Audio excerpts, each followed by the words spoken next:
I'm Dennis Smith, and I'm president of the World Association for Christian Communication.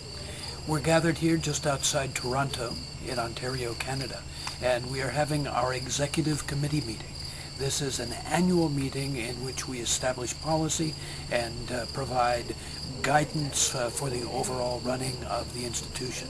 We have people here from the whole world. One of the great joys of this particular meeting has been to hear stories from all over the world, to hear how people are working to communicate for human rights, for the rights of women, for the rights of indigenous peoples, and also thinking through their faith and understanding how that faith also contributes to building community and liberating people. We've had the opportunity to share stories from all over the world. We've been able to hear how members in Cameroon, for example, are working to create conditions where women's rights can be affirmed, and where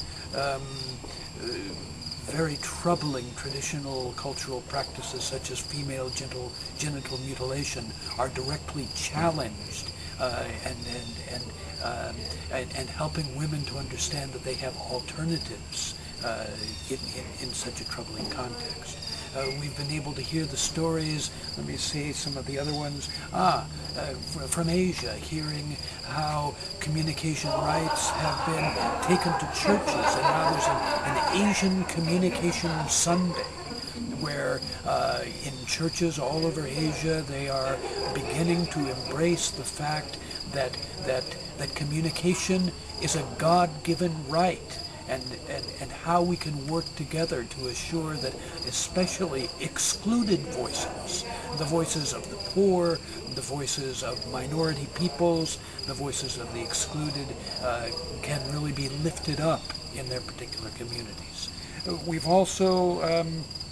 looked at the case in Europe, for example, how the different press officers of the different churches in Europe are beginning to look specifically at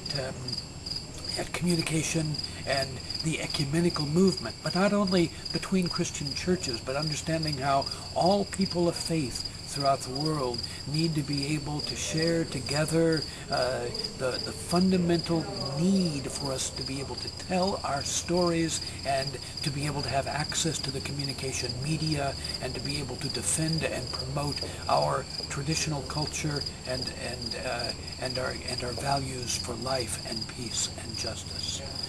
So these are signs of hope